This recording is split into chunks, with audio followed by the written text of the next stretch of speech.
Hello, everyone. My name is Bobby Perry. This is the 19th episode of BPerryFilms Podcast. We will be talking about the evolution of dance, most importantly, the style of hip hop. Many people say that this is a dying art form, but me and my guest, Cjaiilon Andrande, aka Snapboogie, will be sharing that that is not the case. Cjaiilon Snapboogie is a street style hip hop dancer. You may have seen him on the shows like America Got Talent and was featured in the movie The Way, Way Back, and owns his own dance company called Beauty in the Streets, where he provides a platform for artists and street performers to create their own NFTs. Cjaiilon, please can you introduce yourself and tell us a little bit about yourself? Yeah, for sure. Like you said perfectly. Um, my name is Cjaiillon Andrade. Most people know me as Snap Boogie. I'm a former America's Got Talent finalist. And I was also in a movie called The Way, Way Back, along with Steve Carell from Rudolph. And I am the creator of the first dance emote NFT in the world, which means basically if you buy my NFT, it will allow you to use my dance move inside of specific video games that I'm partnered with, which is a great use for blockchain technology and all that kind of stuff. And it's actually going to change the way people will see dance as a whole. What I'm doing with my company is it's not really a dance company per se. It is a company where we specialize with blockchain, like blockchain technology. It's an entertainment company, and as a whole, I mean, most of us, what we do is like I started off as a dancer, so yeah, it's my company is going to be around dance. But at the end of the day, what we're doing is we're providing a marketplace or a place for people to be able to create an NFT and sell their NFT on the market. That's awesome. Yeah. So before we get into everything, I like to start up my podcast with some definitions. So what is dance to you? I mean, that's a really hard question. I've for me, like dancing is like what I grew up knowing. Dance was just me dancing to the rhythm, like, moving your body to the music and being able to communicate with the music effectively with your body and soul, I agree. I believe that dance is just a sequence of movement. It doesn't always have to be done with music, but usually the music amplifies things and brings artistry of storytelling. That's why I Yeah. feel like people. Since you're a hip hop dancer, I would like to ask you about how it originated. How did it get started? And, how did it become what it is today? I mean, when it comes to hip hop, there's a lot of different things to unpack. I mean, the main dance style that I do is called popping, which actually originated from funk and everything, and the funk style music and all that kind of stuff. And then the hip hop era came, and popping was just kind of like in the umbrella of hip hop because it was still cool and flashy, and hip hop, it was all about being flashy at that time. Yeah, what I do is a dance style called popping. Came from like its roots was like funk and like James Brown era, all that kind of stuff. Like way before hip hop was even thought of, but popping was really flashy and cool. So it kind of went under the umbrella of hip hop at one point because poppers and lockers, they started dancing to like hip hop music as well, as the times evolved. Sort of like now, like you see like there's a lot of new styles of hip hop coming out, like getting sturdy and all that kind of stuff. I'm still going to be popping to the dance music, to those dance musics, the style of the music, which is I think it's called drill and all that kind of stuff. But it really, like, a lot of people say that hip hop started in New York, which I believe is true. Everybody, no one knows really 100% where it really started, especially the dance style that we know. I mean, I guess the dance style started in New York. Definitely breaking started in New York. It's very hard to determine all of these things. I just know that hip hop kind of started in New York as a whole. That's what's said. But, you know, I wish I could give you the best explanation, you know, Well, because when I there's, was doing my own research as well, they didn't have like a specific date. They just said 1960s, the late 1960s, 1970, and it started in New York by a Jamaican DJ. His name was Cool DJ Herc. DJ Herc, yeah. DJ Yeah, Cool Herc. and it started out in New York, and then I guess someone from the West Coast had seen the art form and started creating their own version of it. Yeah. And about hip hop is that it's a collection of many styles like African dance, modern dance, Mm-hmm. just all these different cultures mixed together, and it was created like its own, like how you had mentioned. There's popping and locking, breaking, stepping, and stuff like that, and all these other new art forms that are coming to life. And I believe it has evolved. Before, you would only see it on the streets or at house parties. And me and you went to Boston Arts, and anytime when people had like arguments or whatever, you guys would be like, let's take it to the cafeteria and let's just battle it out by dancing. Nothing had to be physical or anything, but it was just neat seeing numbers on one side of the cafeteria, and then you have the B-boys and the B-girls. Is that a term, B-girls? But performing. That's it. That's a term. Yeah, okay. Yeah. I mean, yeah, it's like, yeah, it was definitely like, I mean, to me, my definition of hip hop is a lot different than everybody else's definition. Hip hop hasn't really been fully defined, in my opinion. And my thing is I think of hip hop as just like coming from like the ghettos of a USA type of neighborhood, you know, and you know, who just trying to like use the things that you have to create value in your life. You know, such as like, you know, starting from like nothing to something. Part of hip hop, you know, music like rapping, you know, rapping to the beat, you know, just really becoming powerful lyrically, stuff like that, creating vibrations around you, you know, but all those vibrations come from the ghetto, the ghettos, the US ghettos and stuff like that, you know, because I guess we're the ones who've actually inspired a lot of ghettos around the world to want to be like us, walk and talk and be like us, you know? Yeah, and in most styles, people look down on hip hop and people don't know the origins of how it started. Like I had mentioned before, it came from African swing, tap, jazz, and all these other traditional styles. And I think it's interesting how we are starting to highlight it on TV shows like So You Think You Can Dance. I think they made a show called World of Dance. It used to be a dance competition that you would do theaters and have people from different states, different countries compete for money or for philanthropy reasons.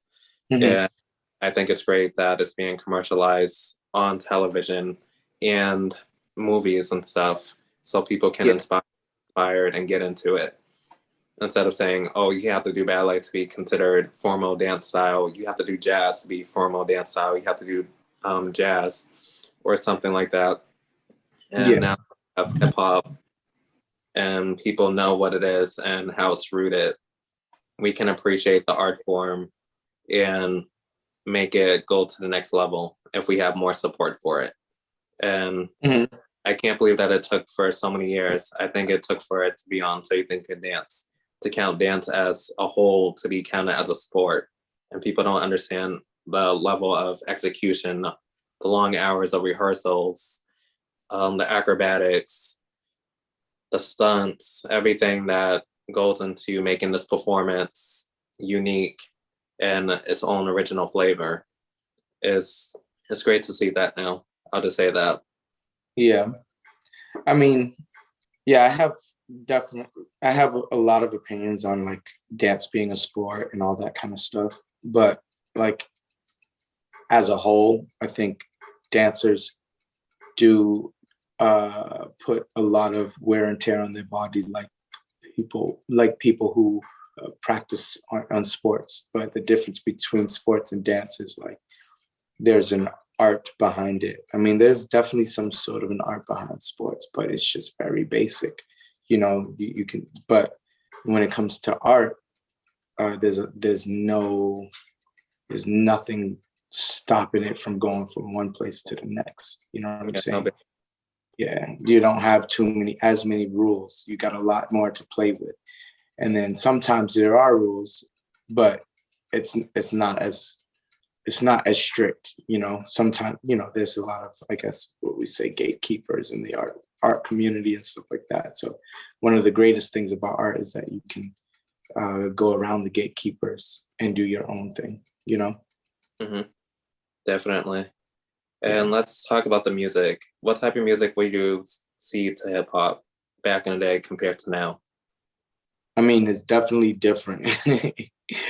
You have, like, back in the days, music was like DJ Kool Herc, like you said, KRS-One, all of those guys. They pioneered and shaped the way hip hop is today. Even though the vision of hip hop that they had wasn't the vision that the newer generation has right now and everything. But the good thing about it is that they definitely put food on people's plates. They allowed people like us to thrive. They were the ones to like be there in the beginning and give us some sort of a template to how we should go about things, you know. But hip hop has definitely been a little bit hijacked by people who had lots of money, who didn't want this vibration to stick, in my opinion, the older vibration to stay.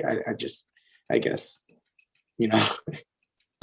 It's great because everyone has a different perspective. We were even talking about art in its own way. Like with music, there's a specific sound for each generation. Every 10 years, there's like a new sound. Yeah, always a new sound. Like the rhythm, the pacing. Yeah, and I feel like that's pushed by people with lots of money that want to, that they have like some sort of they have some sort of a want to change the industry, you know. For some reason, I don't know why that is, but yeah. Well, it's great to see it evolve. Like even with ballet, you have the romantic era that started first with them with the flowy dresses to mimic what people used to dress on the street, going back and forth. You got the classical era where they're wearing tutus and showcasing their legs. You have modern dance, contemporary, neoclassical ballet, and they all have similar aesthetics, but they all have differences. And it's important that we change with the times because it keeps it current. If you're not evolving, people become complacent, you know? So it's great to have everyone have their own little flavor, their own pizzazz, and their own creativity. And I believe with hip hop, you're able to have that creative freedom compared to other styles. Yeah, definitely. Yeah, there's definitely a lot of amazing, like I would love to see where hip hop goes from here, to be honest. Just kind of knowing my OGs, as you call it, all of this that's happening nowadays. Now we have like the drill scene. Drill scene came from the gangs in New York and London and all that kind of stuff. And now there's some art that's coming out of it. You know, there's a lot of new dance styles. There's one dance style called Getting Sturdy and everything. It's a whole new dance style. You know, there's, you know, crumping, you know, that was an older dance style that came from gangs. And now you got Getting Sturdy and all that kind of stuff. So yeah, you know, I can't wait to see how hip hop evolves, because once it was created, I think it just won't stop for a long time, you know? Right. And let's go into the different styles of hip hop. Let's start with breaking. and that's one of your styles, along with popping and locking. Can you describe Yeah. the types? That's Yeah, breaking is just, for me, like, I like breaking. I love I like breaking started off from, like, I guess in New York, where some people say it was these guys called the nigga twins and everything. But we're not sure. But a lot of people are saying it started from them. There's another guy named Spivey. He was a part of the beginning. Zone, TDK. They were all, like, a lot of these guys are my friends too. They were all in the beginning part, except for the nigga twins. I don't know too much about the nigga twins and everything. You know, and it all started off as just like them rocking. It was never really like what I've heard. It was never really them trying to and I got different stories also, by the way. But what I thought it was like it all started off with rocking, where your body's up top and you're just moving to the rhythm. Where you're moving your feet around a certain way to go with the music. And then somebody one time ended up introducing footwork, and then that's when you go down onto the floor and you move your feet around, and people, I heard that people went crazy for that. So then you had power moves. They came in, and that kind of like really brought the whole dance together as a whole. So now you have top rock, footwork, power, and it just kind of meshed into something. Who's to say that the dance won't change? It's really cool that it's accepted in the Olympics now. And I heard. That's great. yeah, and I'd say that that's the main form of hip hop dance. That's the very first actual true hip hop dance style that came about. That's good. Let's go into popping and locking. What are the similarities and differences between the two? Popping and locking. Well, locking was the first dance, actually. Locking is a dance where you do wrist rolls, points. So, like, if you ever see disco and you see these people doing styles like this, yeah, it's similar, but it's not actually locking.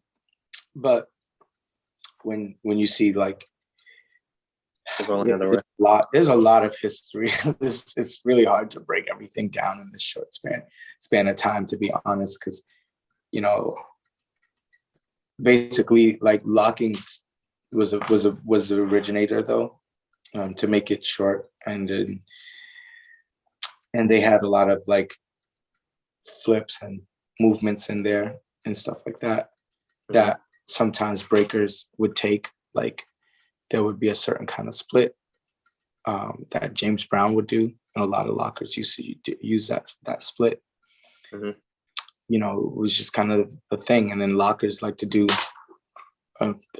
like a little tacky robot, and they would call it the robot because I guess robots were like a big thing. It was really cool back in the days, and they were trying to imitate a robot. And then poppers, they would take that to the next level, and they would kind of just like freak the robot, make it really like defined, and then they would just kind of create illusions with their body. So popping, I feel like popping and breaking were kind of like, they kind of veered off a little bit on the opposite side of the spectrum and everything. And then, like, locking was just kind of like the tree where it grew. It created the roots of the dance. Similarities to everything comes from I'd say it comes from locking, and then just kind of like bunching all the dances together. You'll see that like it's really hard to explain. I think you just have to be a part of the culture to really understand it.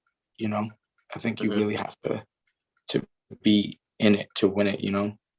So yeah, it's a lot different from most shows.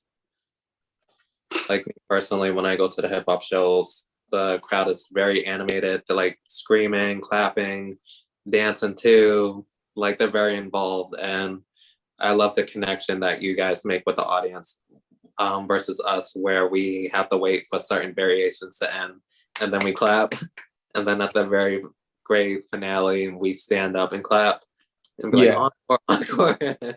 No, it's a lot different. Yeah. It's definitely like it's right in your face. The energy is there, you know, and there's just like it's just like a full-on conversation that's happening while you're doing the dance and while you're not doing the dance too, you know, which I think is amazing. And it's a vibe. It's a vibe. So next we're gonna go into house. Please can you describe that style and how did that one originate? Housing came into the club, started from the clubs in New York City, and then it just kind of expanded. House started in this is not the style that I'm well versed in. I don't know a lot about it, but I know that it started in New York City and the club scene, and it really meshed with hip hop really well. But the music was different. It was definitely a more like funky style and different sound. Sort of like it's similar to a techno feel, but with less techno-ish and more soul and black soul kind of type thing. So one of the things is that it's really hard to differentiate techno with house because, you know, a lot of people, like for me it's not because I understand it, but for other people it's very hard because it's like you have to understand Black culture to understand what house is and everything. And that's where a lot of people get kind of confused with when it comes to house. Definitely. I like it. I was just watching some videos earlier and I'm like, this is kind of funky. I like it. Yeah. Now, like a lot of people worldwide have kind of like adopted it and just kind of started bringing it to Japan and Ireland, Canada, like all these crazy places, and they're dancing house styles all over, you know. Next, we're gonna go into stepping. Many people have seen that in sororities and also in movies like You Got Served, Stomp the Yard, just naming a few. Yeah. Oh, so I don't know much about stepping like that, but I know my sister that did it a long time ago, so I don't know too much about stepping, and but I do love it. I did it in school. It's usually done by a group of people, and there's a lot of body movement, whether it's stomping, clapping, slapping. It's a lot of rhythm. It's a lot of rhythm. You think it was originated from tap dancing? Right. I have a feeling it started like tap dancers like helped polish that style. Definitely. And the last one that I can think of right now, there are more styles, but I'm just stating the ones that people are more familiar with. And it's freestyle. Describe that one to you. It's just you and the music. That's it. Freestyle is not really hard to really explain. It's just you and the music. Anybody can do it, you know. Some people like certain kinds of freestyle and some people don't, and so it's you and the music and the eye of the beholder or something like that. And usually it's not choreographed. It's usually just your flow.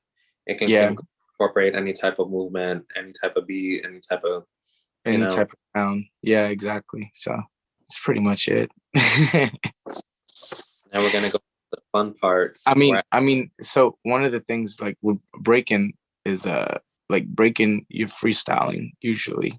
You know, you're using the dance style breaking.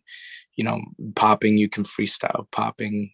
Most of the hip hop dance styles are used like in freestyle, like they're using freestyle pretty much.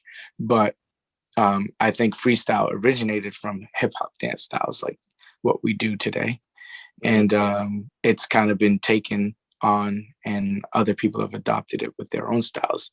So you might see some white folks, or, you know, like in the techno scene doing some like, you know, weird movements, but that's also a part of freestyle. You know, you can probably freestyle some ballet. It's just about you creating movements with your body to the music, without having to choreograph or come up with a pre-made movements that you thought of in your head. You just kind of go, you know. Now we're going to go into the fun part where I ask you some questions about your career, and then we'll go to NFTs. I know a lot of people are looking forward to that, but we'll save that towards the end. Yeah. So when you started, what gave you the name Snapboogie?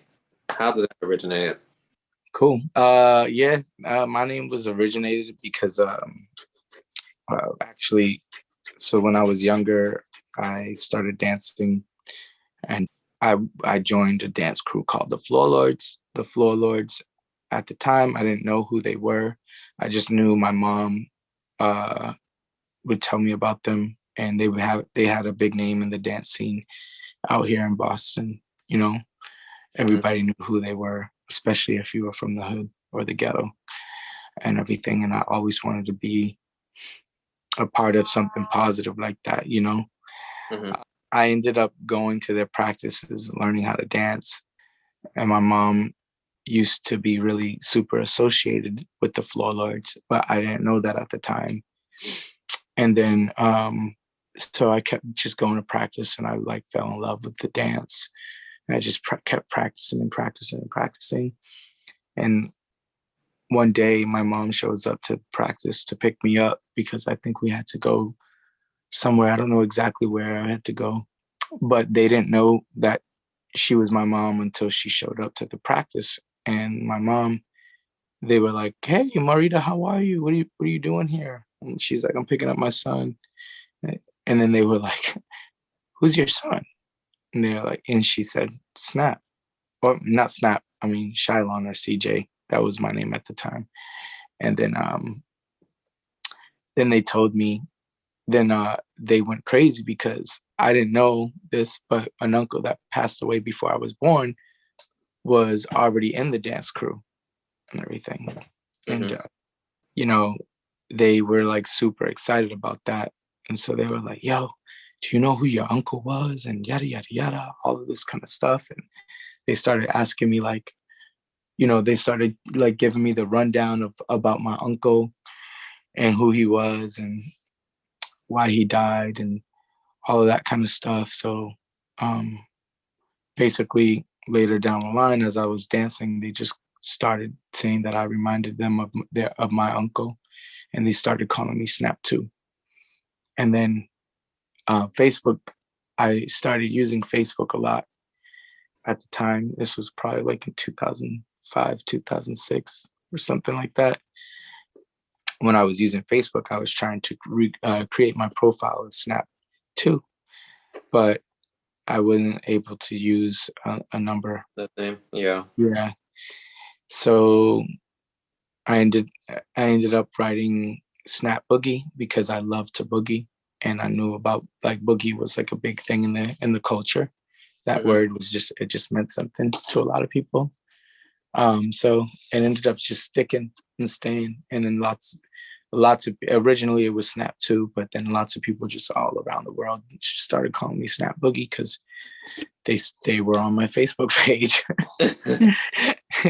That's cool. Yeah. And what does the boogie mean, so people can get context? I guess like boogieing, yeah, like you boogie down, like when you get boogie, you're dancing. I guess most people, when they say, "Yo, you're about to boogie," I guess you're about to go dance, you know? Yeah, so I guess, yeah, dancing just means dance. I'm gonna ask you, what made you go to Boston Arts Academy for dance? Was it to enhance your experience in hip hop or get well-rounded in other fields? To be honest, I wanted to go there because I didn't want to go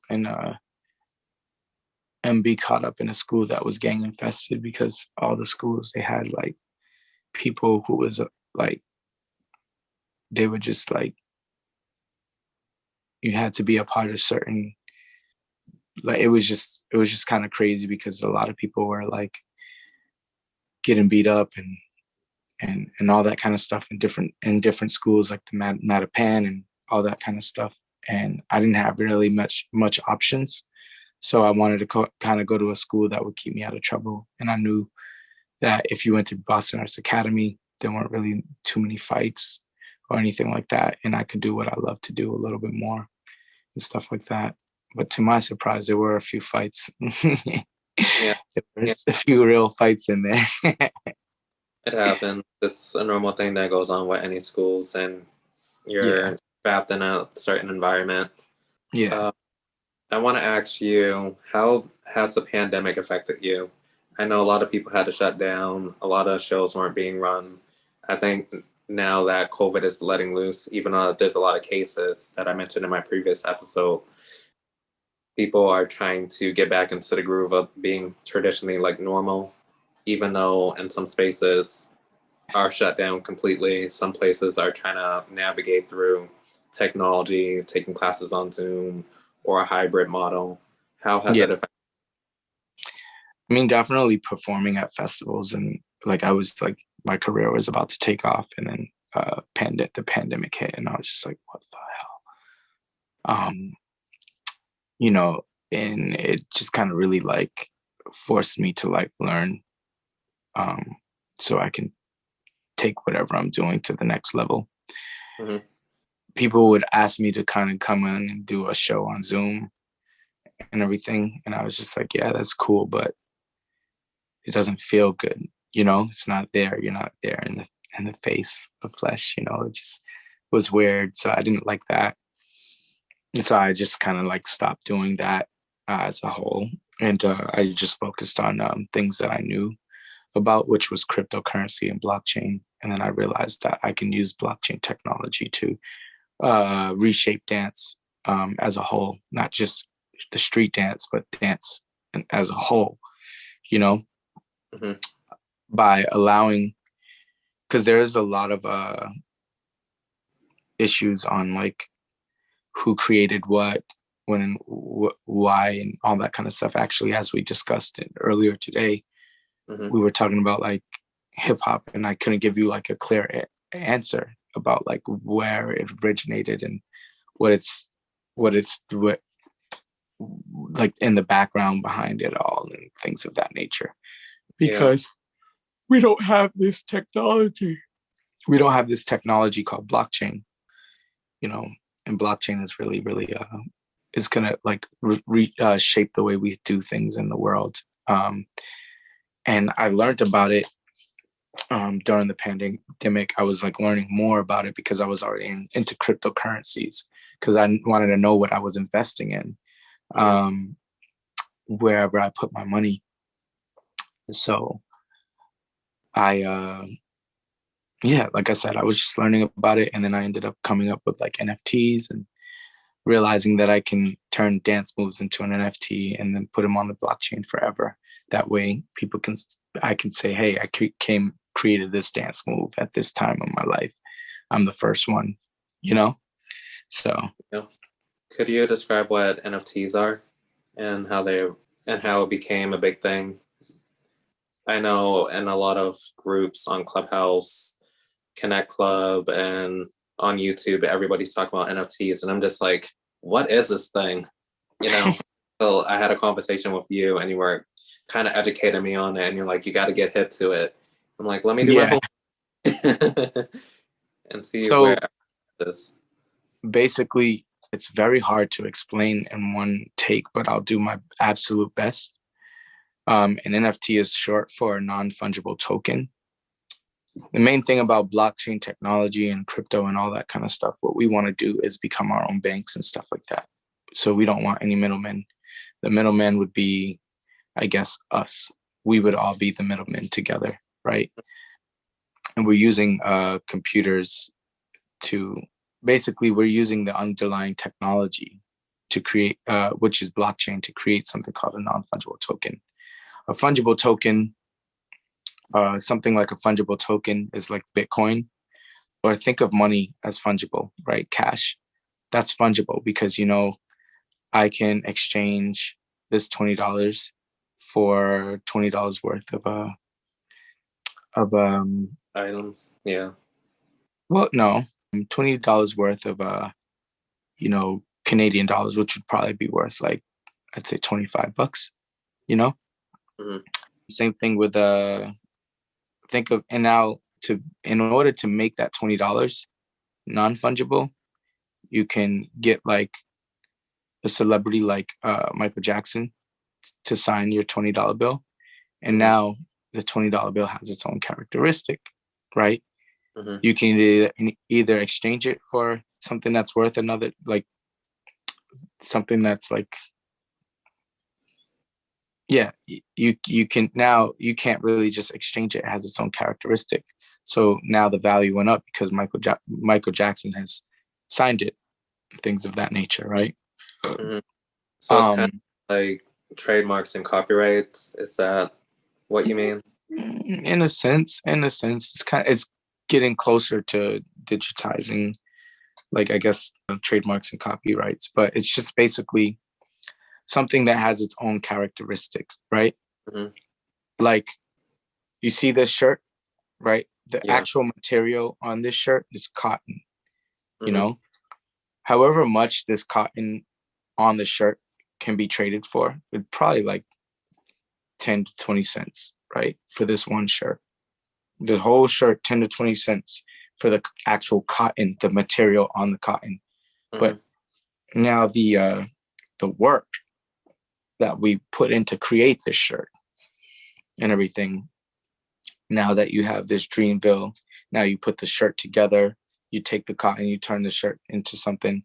Now you can actually sell it for any price that, any price that you want to sell it for, because it has its own characteristics. But Mm-hmm. before you got it, you just saw a bunch of cotton and everything, and you can see you'd have to put it all together to give it its own characteristic. So you're for the name, the material, and the purpose behind it. Yeah, it's kind of like branding almost. Like if you see like a Gucci, like, okay, think of it like this: like if you buy jewelry, right? Mm-hmm. This right here, this is silver, everything, and but natural silver, regular silver, has its own price, right? It's like about $25 an ounce right now, right? This isn't an ounce, but this is a whole silver ring. Now it has its own characteristic. So now I'm paying $100 for this one ring, specifically because of the branding behind it and the fact that it was created. It took time to create it and all that kind of stuff. It's just like everybody's contribution. It's collected.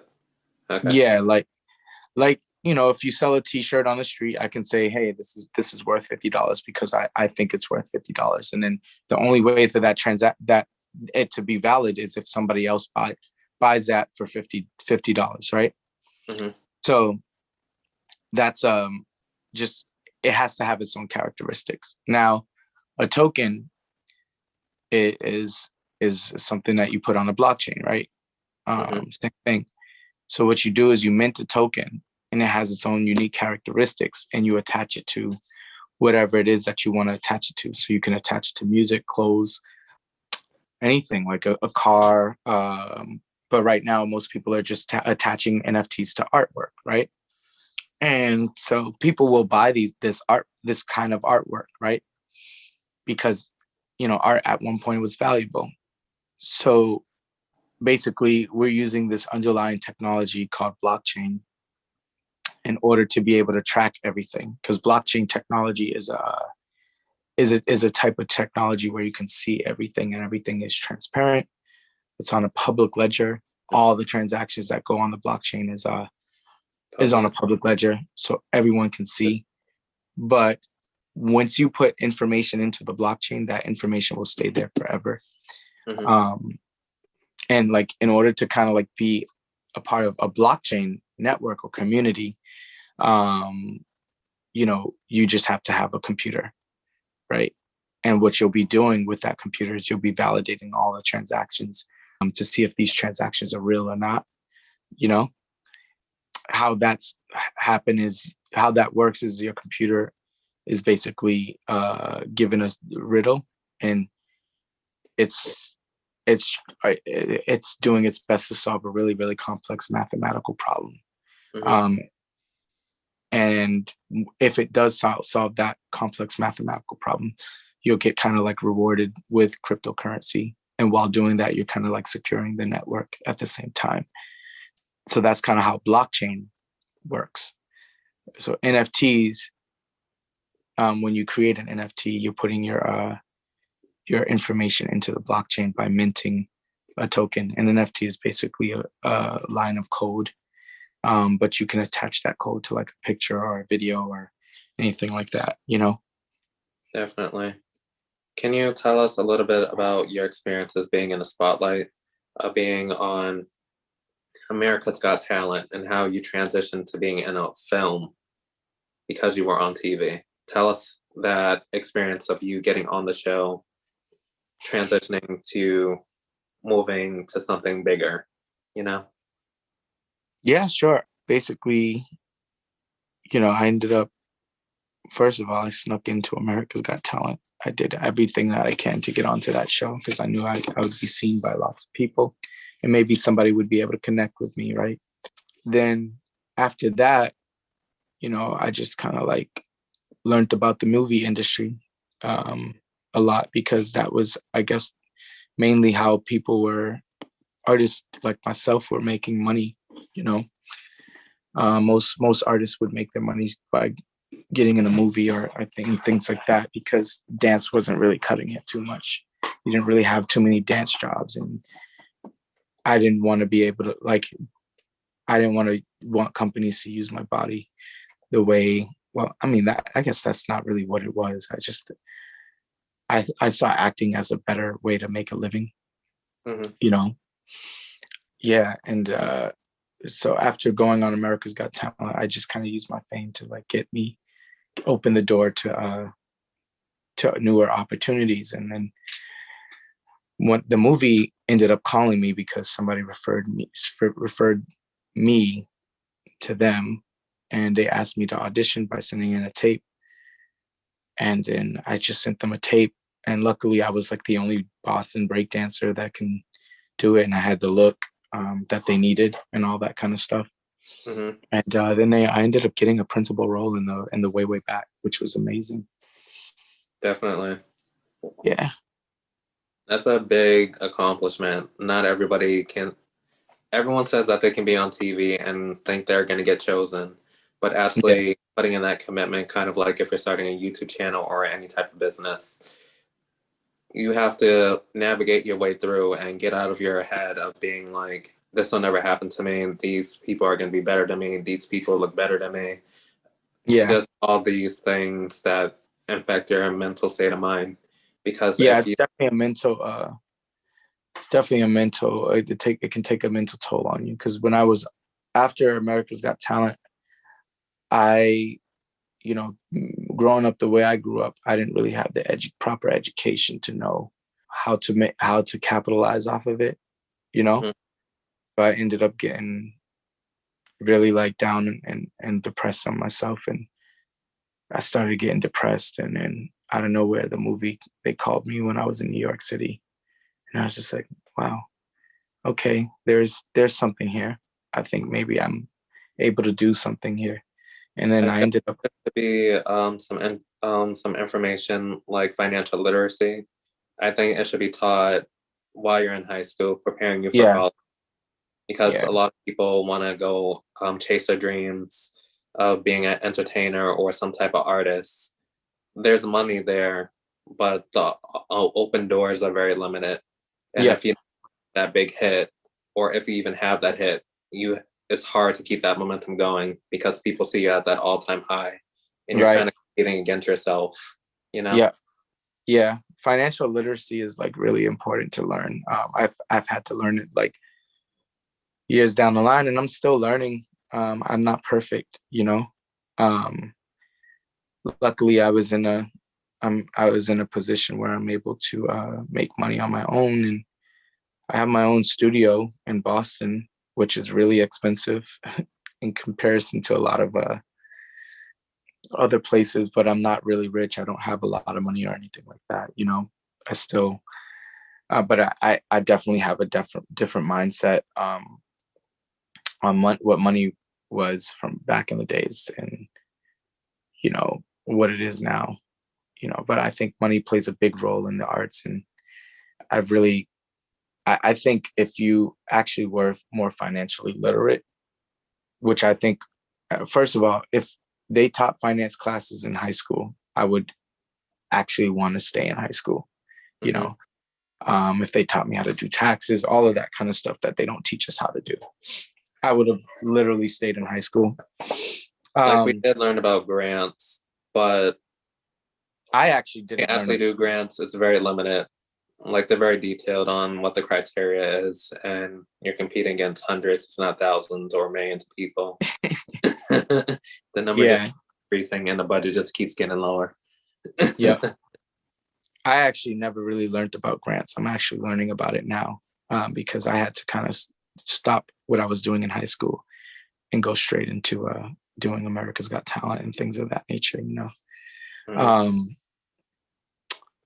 But this goes to say, I will, like I said, like I really would, like if I was to go back to school and they had financial literacy classes, then I would have definitely taken those classes and done all the things that I need to do. Now I'm just researching on YouTube and learning about finances and stuff, which I'm still doing pretty good on, because I got Bitcoin early, way before it was even a thing, you know. Mm-hmm. And I've been able to capitalize off of things like that, things of that nature. So, you know, it's all a growing experience. But I also, my main point was like, I think if we had financial literacy, then a lot of people who are going after their dreams would actually be able to attain their, like get to their dream. Yeah, they have a better chance on getting their dreams because they have that mental background in their head. Like, you know what I'm saying? I noticed when I was taking accounting in college, and it's just basic math. People don't know how to add, subtract, divide, multiply, PEMDAS. Like, all these things matter. People are very quick on getting a bookkeeper, but I'm like, you got to pay for the software. You got to pay for the accountant pro, whatever the terminology is, tax agent. Like, there's a lot of factors that go into it, and you're wasting more money when you could be doing it yourself. Like me, for my business, I do my own bookkeeping. Maybe if I get employees and I don't have time to work on my own stuff, then maybe I would hire a bookkeeper or an accountant. But it's important to keep yourself at a budget and always keep in mind this can always go away, and what's going to happen next. And I think that's just the issue that a lot of small businesses, big businesses are running into, because no one was expecting this pandemic to happen. Like, it made everyone work from home or lose their jobs completely and rely on stimulus. Yep. And even with the stimulus, people were going crazy with their spending habits. But there was a report saying that the credit card debts were going down lower, which I was impressed by. But a lot of people were buying cars, houses, things that they can't afford, thinking that the stimulus would be here forever. But we got to back, and inflation is a real thing. Yep. Yeah. Yeah, definitely. I'm glad that like people are starting to wake up to these things and realizing how invaluable our US dollar is and things of that nature. And like, people are, I really hope that there's going to be like a great awakening in the next few years. I'm hoping it'll happen now, that way, because I have diamond hands. Because yeah, no, but not just because I have diamond hands, but I'm waiting for that, like that great, like us kind of like learning how to vibrate together as human beings, on that level, because I feel like certain people are trying to keep us poor, and these are just my opinions. I don't want to get casted as some sort of conspiracy theorist, but thank you for the disclaimer. you know, so yeah, it's really exciting to see dance evolve, and bring actual value to dance, and find really great use cases for dance to become monetized now. Because like one of the greatest things about blockchain technology that I realized is that you don't need it'll allow dancers to have it will allow dancers to get like closer to having intellectual property. I mean, I guess intellectual property is mainly held by like the courts and the system, the judicial system. And depending on which country you are, everyone has their own standards on how things are. So it's not completely covered, you know? So I have a couple more questions. I know for the pandemic, a lot of people were trying to navigate through, and you started, we were having a conversation about NFTs. How are you going to go digital? Well, your business is more hybrid because you have a physical space and now you're doing digital. So how's that transition been like for you? Oh, it's amazing. I'm just kind of like learning the ins and the outs, understanding coding a little bit more, APIs and all that kind of stuff. Like really getting a great understanding. I mean, I'm building a platform for dancers right now to turn their dance moves into NFTs, which is kind of taking me some time because it's a lot of work, a lot of effort behind it. And then I also don't have funding. I don't know how to get funding. So I'm bootstrapping everything all on my own. And, eventually the whole thing will pan out on its own, and I'll definitely be able to make it to that next level. But for right now, I'm just kind of like bootstrapping everything, just going out the street, perform, make my money, just take that money and throwing it into the company, and into all the things that I need to get done necessarily to make things happen, And the big question that people are having is hip hop, the style itself, dying? Or do you feel like there is opportunity now that there is the NFTs? Well, hip hop is just kind of evolving on its own, but it was definitely hijacked, and hip hop's not what it was before, in my opinion. But for me, like, I'm not worried about it. It definitely set up a foundation for a lot of people around the world. And I think it's going to go in the history books like jazz dance, jazz music, all of that kind of stuff, would change. Yeah, the whole industry is changing. Everything is changing. And I think people are becoming better human beings overall. Even though there's a lot of things going on in this world, people are definitely becoming better human beings, because we're able to communicate more often because of the internet. The internet is allowing us to communicate with each other on a really grand scale effectively, like to the point where we wasn't really able to kind of communicate on these levels before the internet kind of came about. Like you and I were in two different places. I'm actually able to look at you, see you. It's not like a telephone, so it's amazing. Yeah, definitely. And I only have two more questions left. How do people participate in NFTs? Um, there are many ways. The main thing is that the first thing you have to do is get a cryptocurrency wallet. Not a Coinbase wallet or anything like that, because those are centralized. You need to get like a more decentralized type of wallet. There's different levels to decentralization.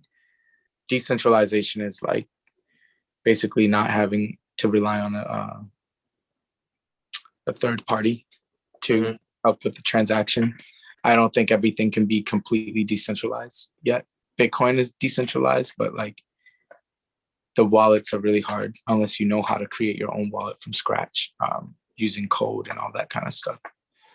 But a wallet like a MetaMask wallet, you need to get, or a Solana type of wallet like the Phantom wallet. There's also different kinds of blockchains, like, you have Polygon, but you just need to like have these kinds of wallets in order to be able to receive and send out NFTs and mint NFTs as well. And then you just got to go to the proper websites. One way of creating an NFT, I created my own NFT by creating OpenSea, by going on OpenSea.io. And yeah, and that's pretty much it. Yeah. I'll look into it. And I want to finish this off on a positive note. Where do you see yourself in the future so we can keep updated with what you're doing? I don't know. I think one day I'm going to have like a ton of money and I'm just going to fall off the face of the earth, and I don't want anybody to find me. Start dancing in Mars, hey. What'd you say? Start dancing in Mars. Yeah, no, I don't want to do that either. I don't know if I'm ready to go to Mars at all. Like, I love the Earth. Going to Mars is just like, how do I want somebody to survive first. Like, you guys be my guinea pig, and then once everything is all settled, then we'll go to Mars. Let's do it later. So that's pretty much it. And hopefully the world doesn't have like a nuclear battle or anything like that. I think it's going to take some time. So, yeah. This was great. Just to recap everything, hip hop is not dying. It's constantly evolving. The way that we started is always going to change as decades go by. With the more influencers there are, creating new spaces and new avenues for people. We know that the pandemic has stopped a lot of opportunities for people, but we're finding other avenues to make money because, in the performing arts industry, it can be very competitive and there's not a lot of funding that goes into it for some reason, even in schools. Like, you notice with schools, the arts department is usually the first to go. But if we show that it's important to showcase your creativity, like we had mentioned, hip hop is a strong style. It has its own techniques and its own aesthetics. Everybody has an opportunity to learn. Don't judge a book by its cover because it is more complicated than what it looks. Sign up for these if it's cost efficient for you.